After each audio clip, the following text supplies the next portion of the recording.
Então, se você está pensando em jogar a toalha, eu queria convidar você, antes de você jogar a toalha, visita lá o site da Chácara Primavera, chácara.org, procura o ano de 2019 e gasta um tempinho ouvindo as mensagens. Quando jogar a toalha, parece a melhor opção. E eu queria só rapidamente destacar que Elias, ele vive um momento em que, no primeiro livro de Reis, capítulo 19, diz que ele chegou a um pé de giesta, sentou-se debaixo dele e orou. E o texto diz, orou pedindo a morte. Ele disse, já tive o bastante, Senhor, tira a minha vida. Eu acho que a gente está vivendo um momento na história onde nunca nós ouvimos tantas situações envolvendo pastores, líderes e suas esposas flertando com o suicídio, se não caminhando na direção do suicídio.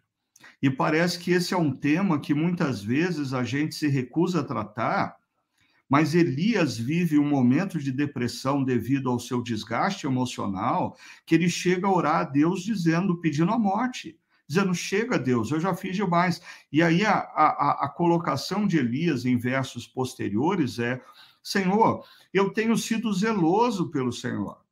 Em outras palavras, Neemias está dizendo, Deus, eu dei o meu melhor, mas o meu melhor não foi suficiente.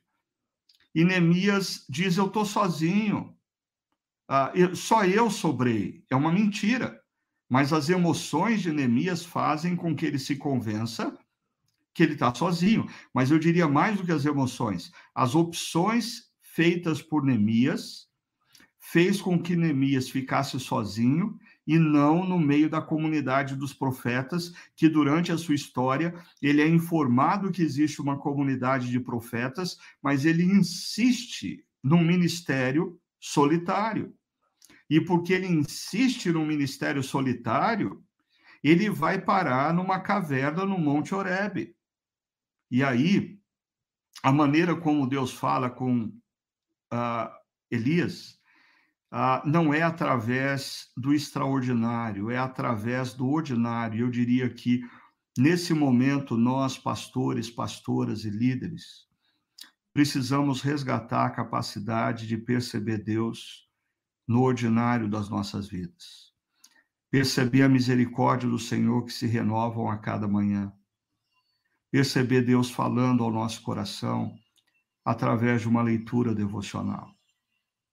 Perceber Deus falando ao nosso coração através de um amigo. Mas eu queria concluir, eu não vou discorrer sobre a vida de Elias, mas a última conversa que nós temos registrado que Deus tem com Elias, para mim, a mensagem de Deus pode ser dividida em 3 pontos para Elias. Primeiro, Elias, você não é o único. Você não é o único que está sofrendo, mas você também não é o único profeta. Então, para de achar que você é o centro da história, porque você não é. Você é só parte da história. Elias, se coloca no seu devido lugar. E eu acho que, assim, pré-pandemia, muitos de nós transformamos os nossos ministérios pessoais no centro das nossas histórias. E a pandemia nos convida a um repensar disso.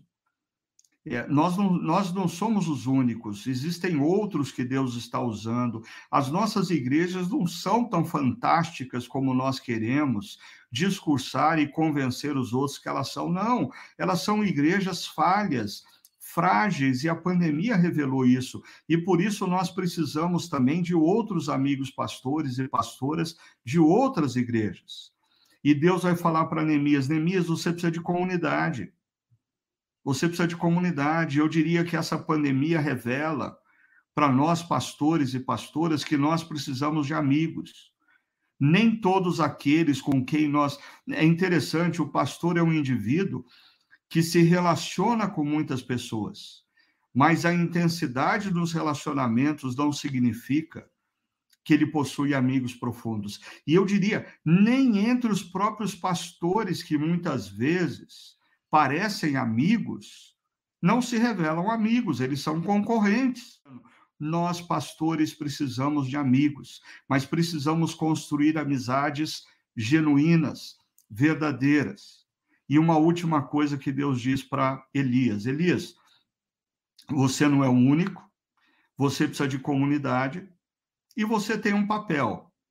E aí Deus manda Elias ungir o novo rei da Síria, ungir o novo rei de Israel e ungir Eliseu, o seu sucessor. Ele tem um papel, mas o papel de Elias não é a totalidade da missão de Deus na história.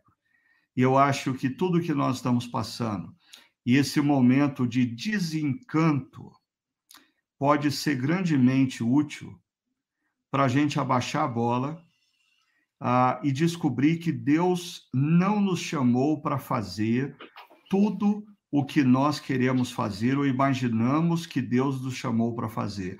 Deus nos chamou para fazer só algumas coisas. E eu acho que a gente tem que sair dessa pandemia pensando o que Deus me chamou para fazer. E começar a trabalhar de forma mais focada, simples, não se esquecendo que nós somos humanos. O N. Cordeiro diz: os pastores não se esquecem que são cristãos, eles se esquecem que são humanos. Lembrar que nós não somos os únicos e que nós precisamos de comunidade.